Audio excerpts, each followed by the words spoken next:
Міне сүтке келген ем, сүт алған ем. Көрдіңіз бе міне? Ол сол Сталин шырында сүт ерекілі болды ма? Жоқ. Хатта Хрущев уақытында да Хрущев бит Америкаға барып, кукурузаны көріп, исі кетіп, қайтып кукуруз өстіре башлады бүтін жерде. Аны гіл күлділер, ауыл емеш рызық жетмегеш, ипи жетмегеш. Ипині де қайсы зор шақарларда сағат 6-да тұрып. Алар енді қазір дүниеда жоқ. Ол тігі шол шахид болған әдемлер. Шол ірі шақарларда, заводларда ішлеп, сағат 6-да кибітке ипиге басқанлар. Новочеркасскіда ашарына болмағаш. Шол тігі Хрущева на колбасу деп шыққанлар міскінлер. Аларына отып.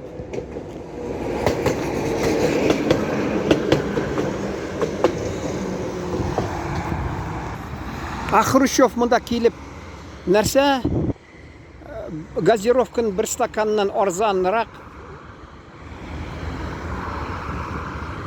хақынтым еді шол келіп шыққан бит мұнда ол. Аны 64 жылда алып ташыдылар. Ол мұнда шол жайын ақырында келіп шыққан, Қарабашта болған, тауға мінгенлер, шуна көрсеткенлер аға, Табиев болған, тағы нәрсе. Шоны бит бар ол, тарихта қалған Татарстанның. Хатта шол тауға мініп көрсеткенлер, міне Ромашкинскі, мәселен, не байлық. Шол тігі нефт арқасында әзірек ел яши башлады.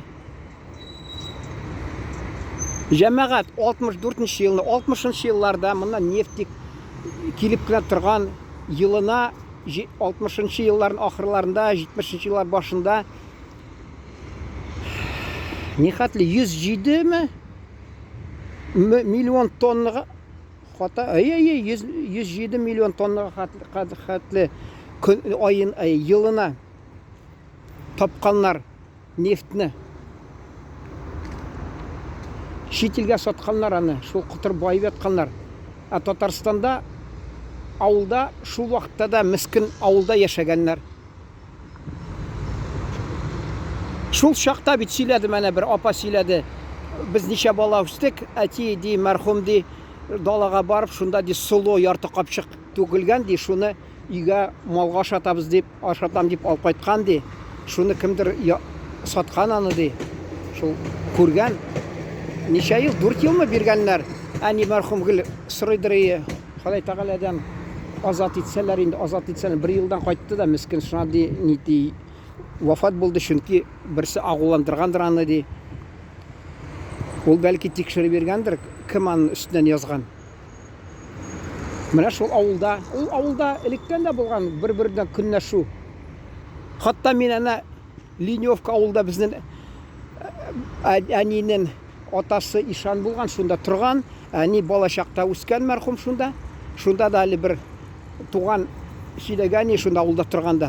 Міне мен көршілерге қарағанда ертерек утын шаптым дей, міне кесіп қойдым дей. Алып қайттым әлі дей, алып қайттым. Шуны дей көрәлмейлер, күннәшелер дей.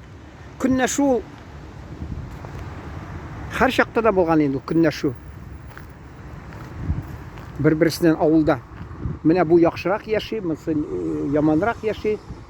Шуға көре ярлы ол тігі әти мәрхум айтадыр, революциядан соң де, ол де ең ялқау шунды ішлемеген комсомол болған еді ауылда де. Шулар хужа болды де алар де, хужа болдылар де, келіп де, шунда де, анда де, ол уақытта партияда болмады де, ауылда де, милицияда бір нәрсе болмады де.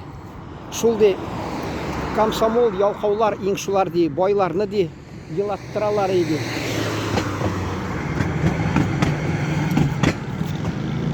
Мен енді шул тігі мәктәптә тәрбиеленгәш инде, кинода қайтып әти мәрхумға сөйләгән міне патша вақытында яман яшәгән халық әти әйтті мәрхум бір җөмлә белән генә тик.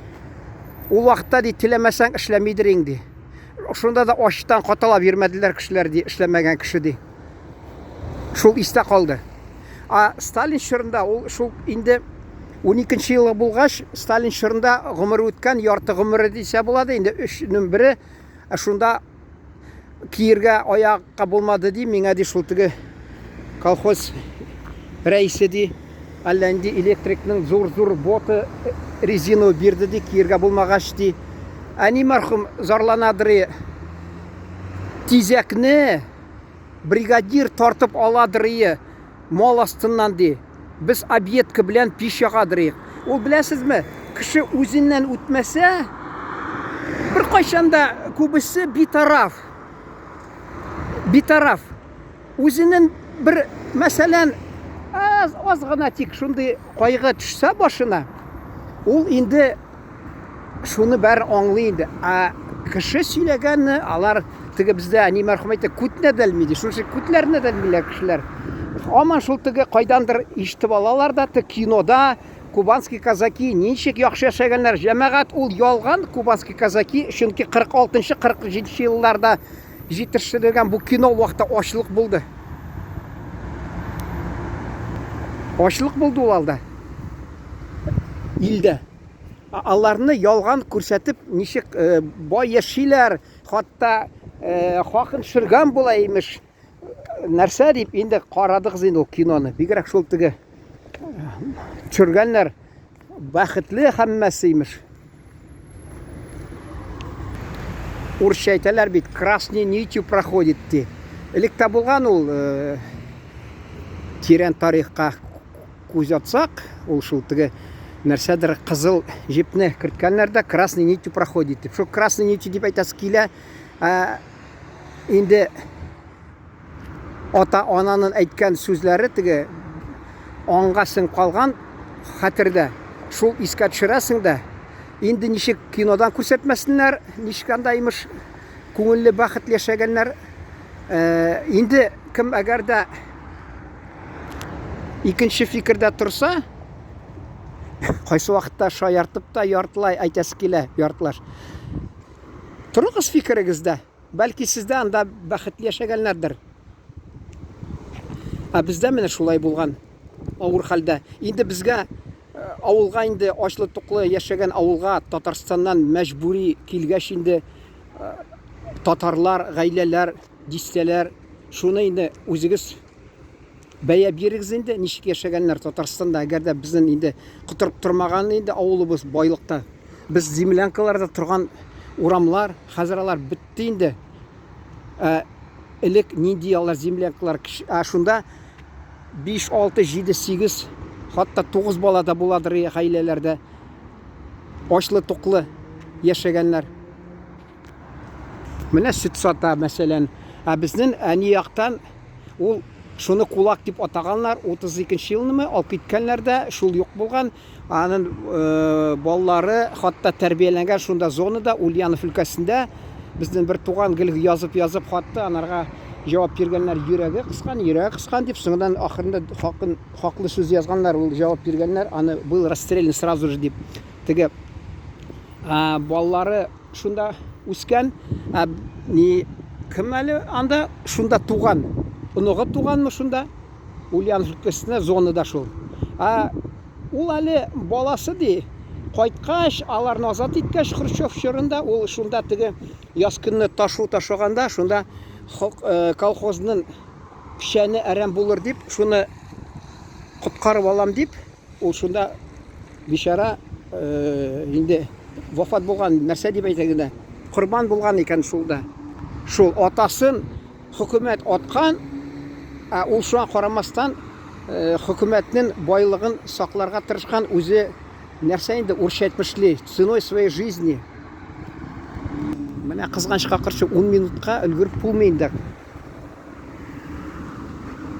Халык кызыксынса, тагы шул темага кайтырбыз. Хәзер инде бәлки тамамларга да кирәктер. Менә шушы әйтәсем килә. Кемгә комачаулган инде менә шушлай сөтне ничә сыер тотып, безнең әни яктан абыйыбыз, инде бабай инде, шул менә шулай кулак дип аны юк иткәннәр. Кемгә комачаулаган? Сездә җавап бармы шул сорауга? Миндә әле юк. Сау булыгыз.